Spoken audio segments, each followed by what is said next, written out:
진행하시면 될 것 같습니다. 그러면 이제 백인 공청회 같은 경우에는 학교 측과 직접 만나서 학우들이 진행하는 과정인데, 만약에 그런 직접적으로 의견을 전달하는 과정이 그 직접적인 의견이 전학대회 의견과 상충된다, 정책기획단의 의견과 상충된다 하면 어떻게 대응하실 예정이십니까?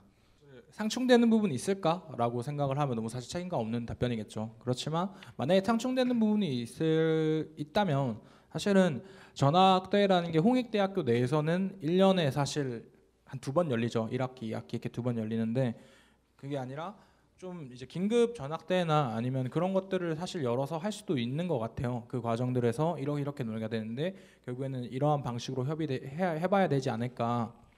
물론 그 사람들이 의결권이나 이런 것들을 가지고 들어오는 건 아니지만 이제 어떻게 보면 학우로서 의견 제시를 한 거잖아요. 여론 형성과 그런 것들과 함께 그 부분에 대해서 또 대표자들과 함께 또 토론해 볼 수 있지 않을까 생각을 합니다.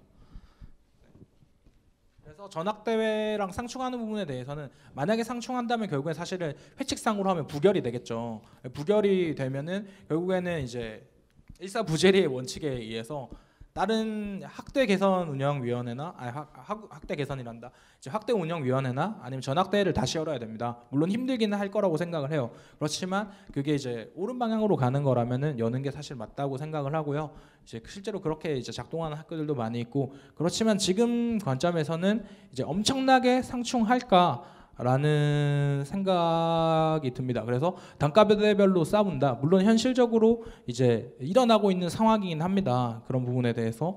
그렇지만 그거를 어떻게 보면 사실을 조장하는 거는 학교라고 저는 생각이 들거든요. 그 부분에 대해서 갈등을 조장하는 그런 것들이. 그리고 학교가 말하는 논리기도 해요. 이 단과대회만 잘해주면은 형평성에 문제가 생긴다. 그런 문제들이 이제 나오는데, 그런 문제들에 대해서 예를 들어서 뭐 정말 세세하게 간다면 그렇게 하겠지만, 정말 거시적인 관점에서 제가 아까 말씀드렸던 등록금 환원 의문 제기, 그런 것들에 대해서 이제 나온다면은 그거는 이제 모든 학생들이 어느 정도 합의할 수 있는 부분이지 않을까 생각을 하고요.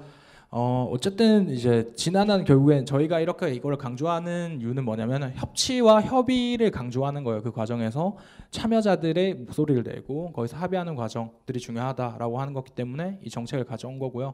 그걸 만들어가는 과정에서 어느 정도 내에서 이제 순기능을 일정 부분 바라보는 거죠. 그렇지만 만약에 갈등하는 상황이 올 때는 이제 회칙에 따라서 이제 그걸 해석하지 않을까 생각을 하고, 그 과정들 속에서 이제 어떻게 보면은 만약에 이걸 회칙 내에서 이제 또 보자면 프로젝트 팀이 그거잖아요. 이제 어떻게 보면은 건의한 거잖아요. 건의한 건으로 그 부분에 대해서 또 전학대에서 논의가 되지 않을까라는 생각을 합니다.